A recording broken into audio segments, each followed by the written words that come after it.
السلام عليكم ورحمة الله وبركاته. أعوذ بالله من الشيطان الرجيم. بسم الله الرحمن الرحيم. الحمد لله الذي كان موجودا قبل حدوث الأشياء ويبقى بعد فناء الأشياء، العليم الذي لا ينسى من ذكره ولا ينقص من شكره ولا يخيب من دعاه ولا يقطع رجاء من رجاء.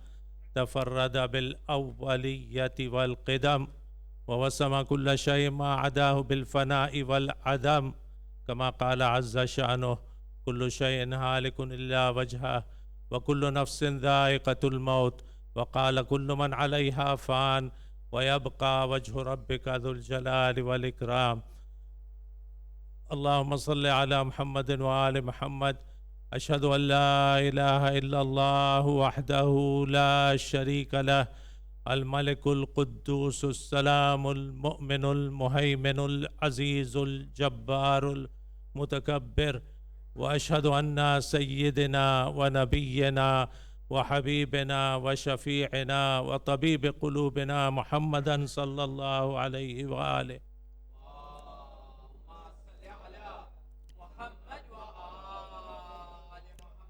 عبد الله ورسوله، أرسله بالهدى ودين الحق ليظهره على الدين كله ولو كره المشركون. وأشهد أن سيدنا ومولانا عليا ولي الله ووصي رسول الله وخليفته بلا فصل. عباد الله، أوصيكم بتقوى الله، فإنها حبل متين وعروة وثقى، وبمبادرتكم الموت قبل حلوله، وإعداد العمل الصالح قبل نزوله، فإنه وارد واقع نازل، وإن تفروا منه أو كنتم في بروج مشيدة. قال رسول الله صلى الله عليه وآله وسلم: الدنيا ساعة فاجعلها طاعة. It's a very brief saying of Rasulullah, and it is full of wisdom. It's only a few words where the Prophet sallallahu alaihi wasallam says,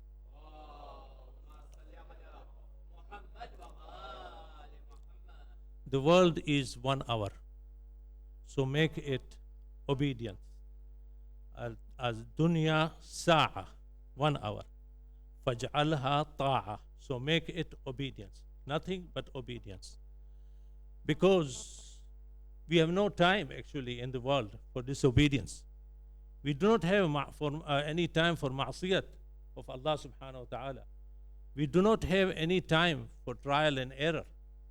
It's a very brief life that has been given to us as an amanat, and that amanat we have to fulfill according to the will of Allah subhanahu wa ta'ala, in doing ibadat, in achieving the pleasure of Allah subhanahu wa ta'ala, and in preparing for ourselves, preparing ourselves for the akhirah.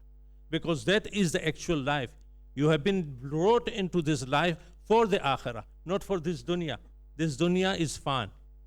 As I said in this ayat of the Quran, that وَكُلُّ مَنْ عَلَيْهَا فَانٍ وَيَبْقَى وَجْهُ رَبِّكَ ذُو الْجَلَالِ وَالْإِكْرَامِ.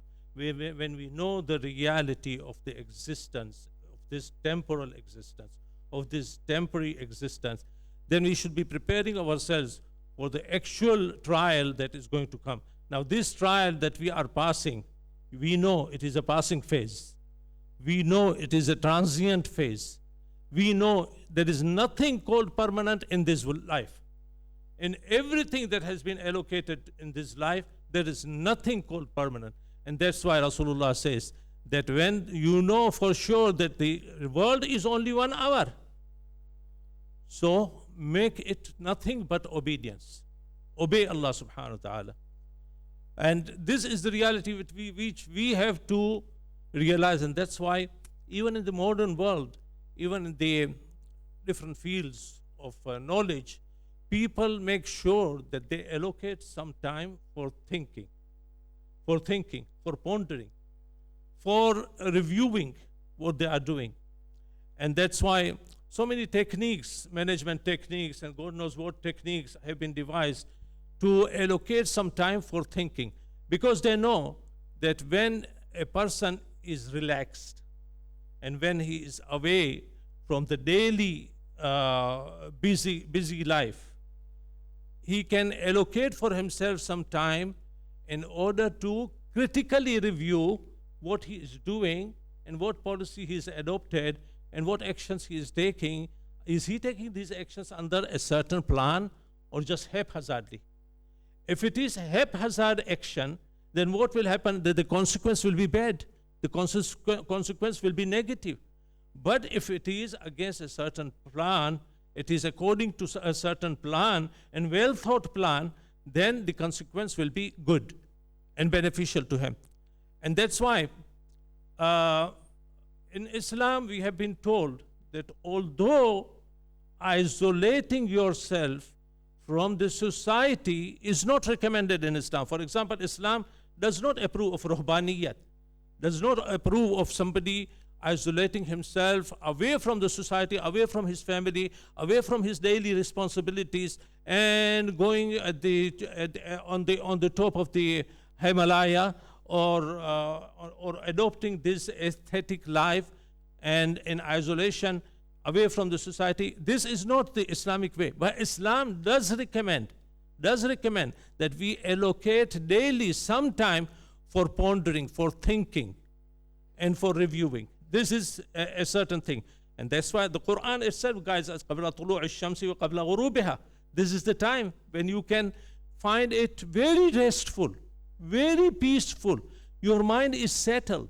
You haven't started your daily routine, job, or your business, or you haven't come into your daily routine. And that's why قَبْلَ طُلُوعِ الشَّمْسِ وَقَبْلَ غُرُوبِهَا, before the sun rises, which is the period of dawn. You see, in one hadith we are told that this time between the dawn and the sunrise, this is the time of Jannat, this is the time of heaven, because it has got so many qualities that first of all, a person is alone by himself at that time. If even he is praying by himself at home, still that time is an isolated time. Still people haven't got up from the sleep. The children have not gone to their schools, and people have not left the house for starting their work. That is the time of isolation whereby mind is peaceful. So start thinking, and the best of the thoughts that come is in this time. This I have tried myself. The best of the thoughts that come is between the Fajr and the sunrise. That's why it is said that to sleep after the Fajr is makruh. بين الطلوعين, to sleep بين الطلوعين, طلوع الفجر and طلوع الشمس. That between these between these rises, two rises, it is makruh. Then we are told وعند غروبها, and when at the time of dusk, when the sun has set down, when the sun has set down and Maghrib is due to start, that is the time also for peaceful thinking. See, the Quran guides us and Hadith guide us. Rasulullah guides us through his actions. Through his actions. For example, before he declared his prophethood, then he used to go in isolation on Ghar Hira in the month of Ramadan before the Ba'that. He used to go for the whole of month of Ramadan in Ghar Hira, and for peaceful retirement by himself. And that was the time of pondering and thinking and positive thinking. And the ideas that come at that time can guide you to what to do and what actions to take and how to tackle the things and all these things, and how to solve your problems. For example, in the life of Shaheed Ayatollah Muhammad Baqir al-Sadr, it is written that when he used to be in the midst of difficulties, that he could not think about the plan of action of how to come out from those difficulties, he used to retire in the haram of Amir al-Mu'mineen Ali bin Abi Talib salawatullah wa salamullah alayh.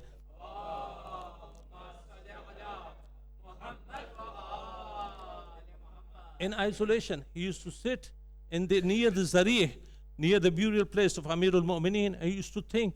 And then he says, every time I did this thing, I got a solution. Every time I retired myself in the haram of Amir al-Mu'mineen to think peacefully, I got a solution. Then we have got, after the Ba'that, after the declaration of the prophethood, Rasulullah sallallahu alayhi wa sallam used to retire in the mosque for i'tikaf, the 10 nights of Ramadan, the last 10 nights of Ramadan. This was his routine. In every Ramadan, he used to retire in the masjid for peaceful thinking. It's extremely important that we allocate for ourselves some time for peaceful thinking, because as soon as we come in the daily routine, hardly you will get any time, hardly when you get busy, hardly you will get any time to sit in isolation and to think and to review and this thing. But these are the allocated time which I have just mentioned, whereby you can really start thinking and planning and pondering.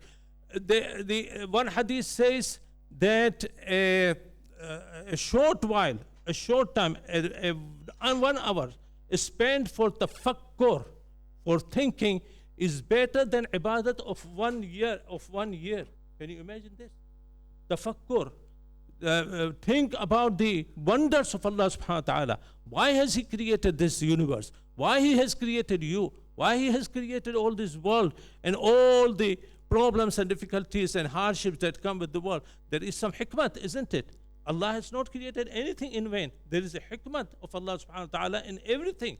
And when are we going to realize those hikmat? For example, it is said that when you are facing difficulty and you do not know what to do, then always resort to La ilaha illallah, La ilaha illallah. That is the solution. Keep on remembering La ilaha illallah, La ilaha illallah constantly, and you will get a solution. When the shaitan starts playing with your emotion and with your desires, and he tries to lure you towards the worldly things, towards the worldly lust. You see, lust, human lust and selfishness and allurement towards the worldly pleasure is inside us, is an integral part of human being. And when the shaitan plays upon you, then how to defeat the shaitan? You cannot take, it's not Mina, you are not in Mina to take some pebbles and throw it. No, you have to throw the pebbles now inside your heart, because he is playing with in your thoughts. So how do you do it? This is the way of facing the shaitan. Rabbi, a'udhu bika min hamazati shayateen wa a'udhu bika Rabbi an yahdurun. This is the thing that is going to keep the shaitan away. It is as if you are throwing pebbles on him, as if you are in Mina and the Jamaratul Aqaba is just in front of you. And how you are going to throw those pebbles? Likewise, throw pebbles on shaitan and chuck him out from your thoughts by reciting this ayat constantly. A'udhu billahi minash shaitanir rajim. Rabbi a'udhu bika min hamazati shayateen wa a'udhu bika Rabbi an yahdurun. And constantly always remember La ilaha illallah Muhammad Rasulullah, La ilaha illallah Muhammad Rasulullah. And then another thing that we have been told, that when you are facing too many difficulties and you want to come out of those difficulties, then keep on reciting salawat. Salawat ala Muhammad wa ala Muhammad. Not half salawat.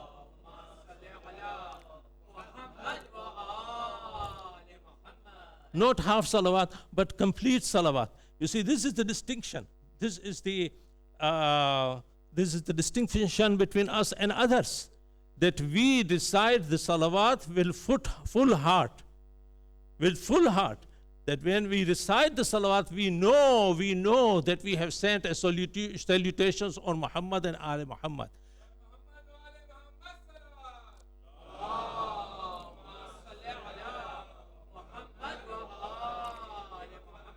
Actually, salawat is a remedy of many ills. Of many ills. We do not know, but try to recite the salawat from the depth of your heart. And feel inside your heart that you see, to do salawat or to send a salam is mustahab, isn't it? It is up to you to send a salam. But to answer your salam is wajib. This is Rasulullah whom you are sending the salawat and salam. How is it possible that the option is in your hand and it is your choice whether to send or not. And as soon as you have sent, how is it possible that he won't answer you?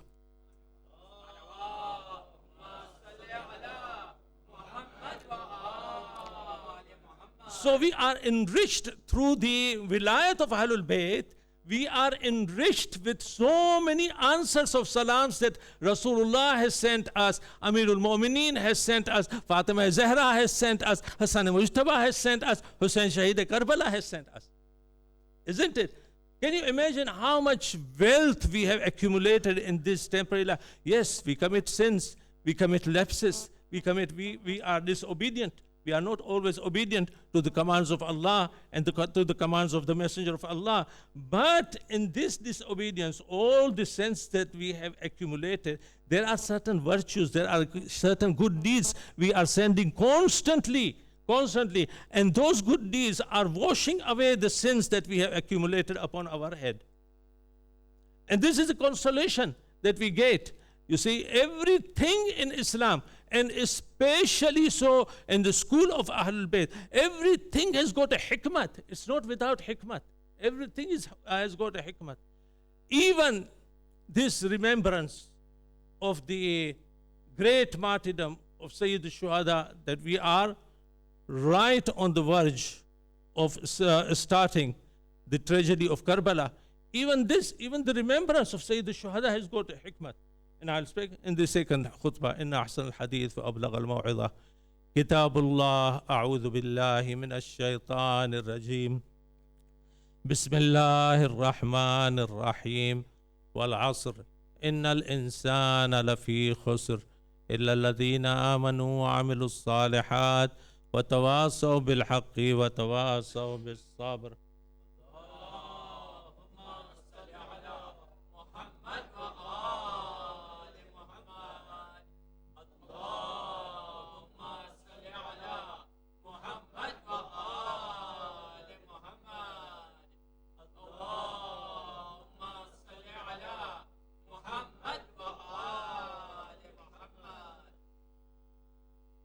So the days of Muharram are about to start.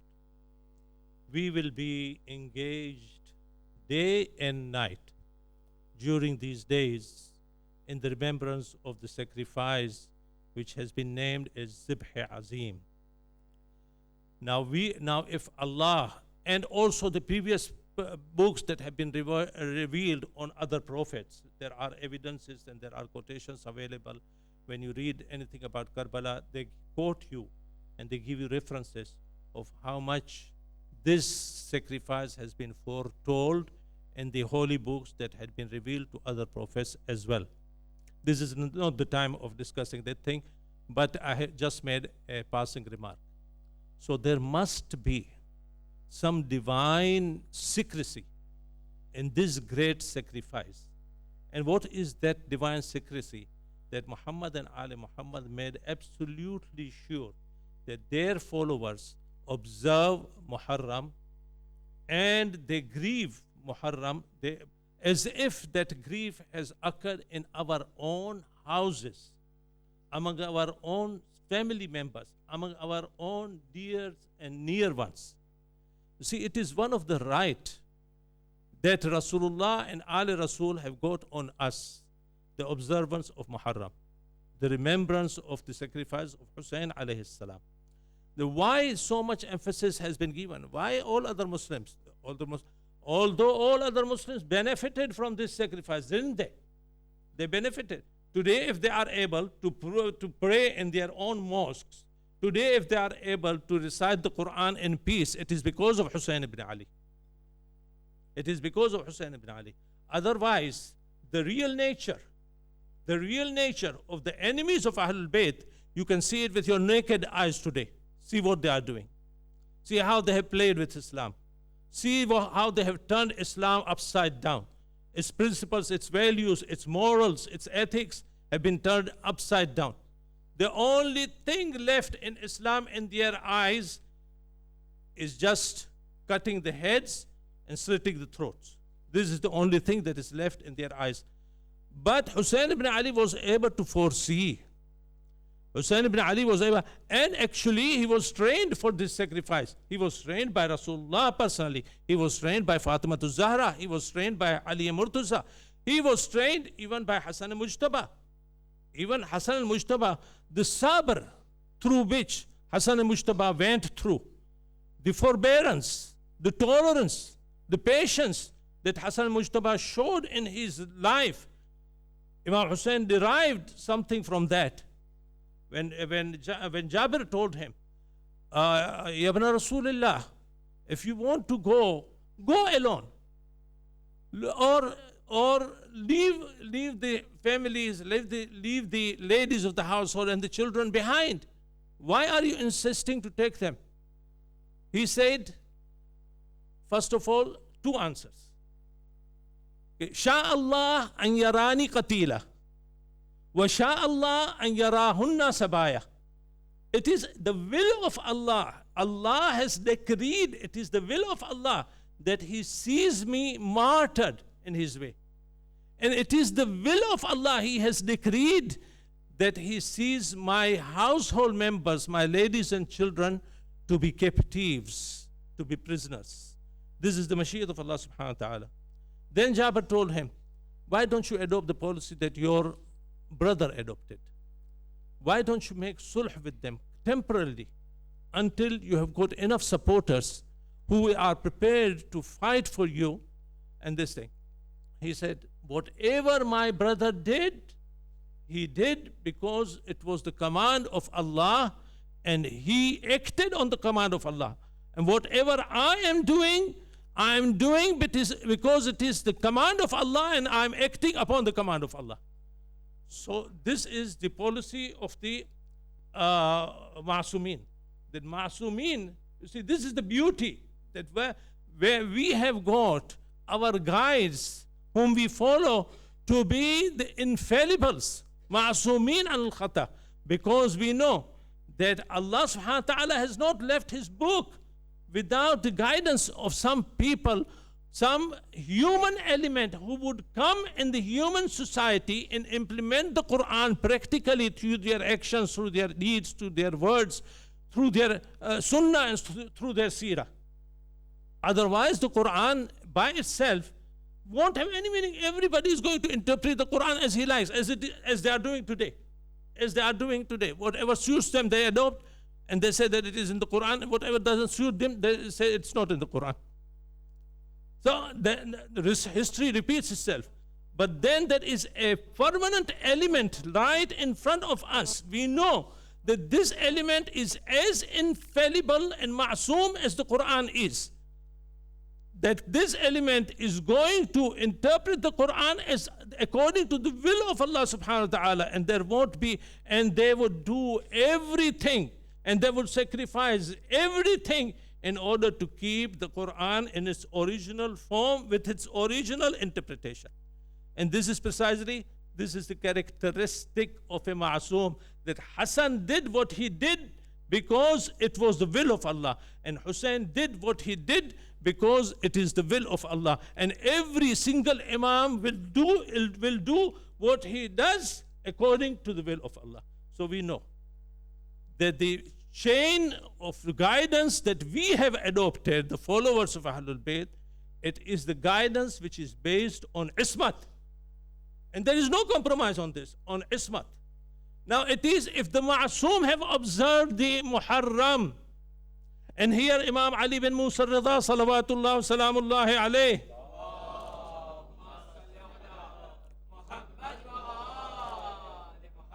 says even in the time of Jahiliyyah, Muharram used to be considered as from Shahrul Haram, Shahrul Haram, the 4 months. From the 4 months, one is Muharram. Muharram used to, and the people of Jahiliyyah used to observe it, used to maintain its sacredness. They didn't used to shed each other's blood. They didn't used to commit bloodshed and wars and battles and this thing. But the ummah of my grandfather did not keep the sanctity of Muharram and did not keep the sanctity of Ahlul Bayt. They violated the sanctity of Muharram, they violated the sanctity of Ahlul Bayt as well.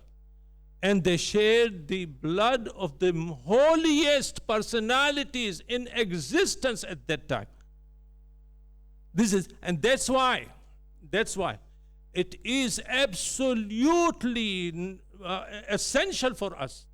If we love Ahlul Bayt and we say that we are their followers, then there is no substitute. There is no substitute but to observe these days and these nights and to fulfill our obligation towards at least towards Janab Fatima Zahra salawatullah wa salamullahi alayha.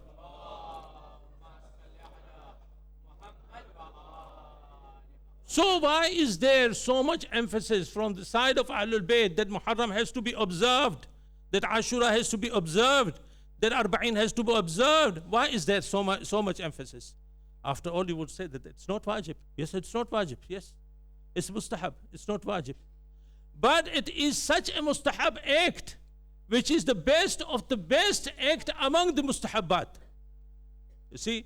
And if we really want to fulfill the rights of Ahlul Bayt, then it becomes nearer to wajib. I'm not saying wajib, because then if not observing it will be a sin. So why? Why is there so much emphasis? Look at the decay that is spread in front of us, right in front of our eyes. So much decay in the Islamic society. Haqq becomes batil, batil becomes haqq. People do zulm which is considered the most despisable act in the eyes of the Quran, in the eyes of Allah subhanahu wa ta'ala. That zalimeen have been cursed time and again in the Quran. Allah, inna Allah la yadlimu mithqala dharra. Allah never does any zulm at all, and He doesn't like His own servants doing zulm. And this is precisely what they did. They did zulm, and they do zulm that today even the non-Muslims are shocked that this is the barbarity and savagery to which the Muslims fall. So in CNN a week ago, I think, the person who converted himself from Islam to Christianity, and they say, and I doubt everything that is said on certain media. But they said that he was the son of the founder of Hamas. Now, he worked for the Mossad, and then he converted from Islam to Christianity. And he said on the CNN that how do you blame these people who slit the throat of innocent people, because their prophet did so. Yeah, this is the son of somebody who was supposed to be a leader of the Islamic movement in whatever way they portray. So how? Now, if those people who are ignorant of history, who do not know the ABC of history, they come and talk about history. They do not know anything about Muhammad sallallahu alayhi wa sallam.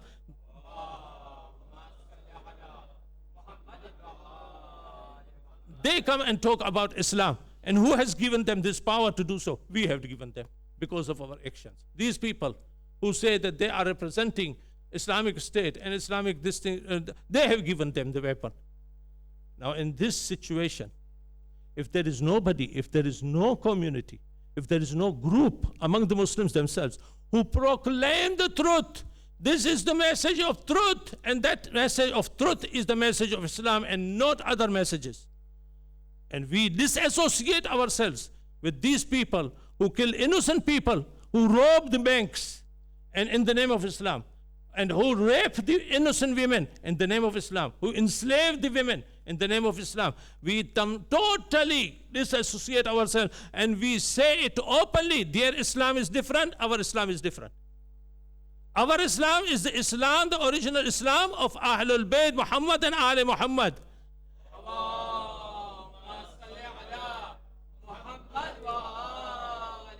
And precisely that is why it is essential to observe these days, these sacred days, to observe Muharram and to proclaim that, the Islam that is being portrayed in front of the world is not the true Islam.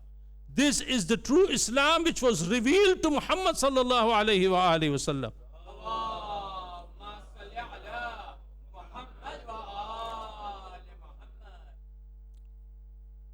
بسم الله الرحمن الرحيم. قال الله سبحانه وتعالى في كتابه المجيد: يا عبادي الذين أسرفوا على أنفسهم لا تقنطوا من رحمة الله إن الله يغفر الذنوب جميعا إنه هو الغفور الرحيم.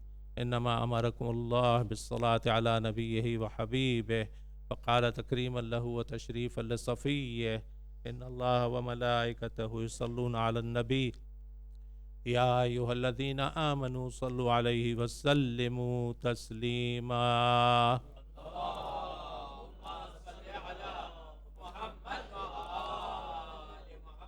اللهم صل وسلم وبارك على سيدنا ونبينا وحبيبنا وشفيعنا محمد بن عبد الله.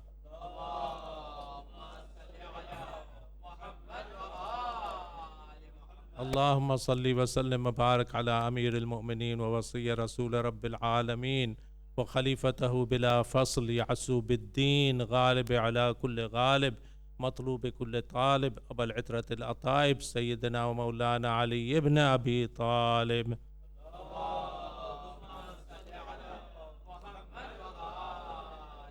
اللهم صل وسلم وبارك على الصديقة الطاهرة بضعة طه وياسين أم الأئمة سيدة نساء العالمين سيدتنا ومولاتنا فاطمة بنت رسول الله.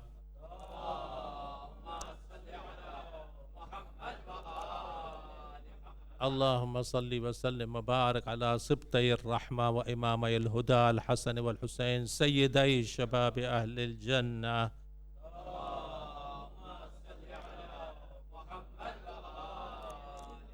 اللهم صل وسلم وبارك على الأئمة المسلمين وقادة الهدى علي بن الحسين زين العابدين وسيد الساجدين ومحمد بن علي باقر علم النبيين وجعفر بن محمد الصادق وموسى بن جعفر الكاظم وعلي بن موسى الرضا ومحمد بن علي الجواد وعلي بن محمد الهادي والحسن بن علي العسكري عليهم الصلاة والسلام.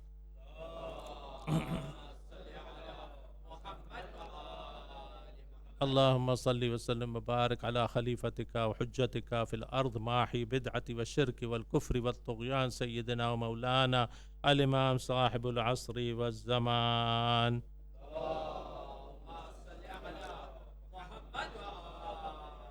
اللهم عجل فرجه وسهل مخرجه واجعلنا من أنصاره وأعوانه وشيعته ومحبيه. اللهم انصر الإسلام وأهله وأذل النفاق وأهله. اللهم انصر من نصر الدين. اللهم اخذل من حارب الدين. إن الله يأمر بالعدل والإحسان وإيتاء ذي القربى وينهى عن الفحشاء والمنكر والبغي يعظكم لعلكم تذكرون. اذكروا الله يذكركم واشكروا على نعمه يزدكم. ربنا آتنا في الدنيا حسنة وفي الآخرة حسنة وقنا برحمتك عذاب النار.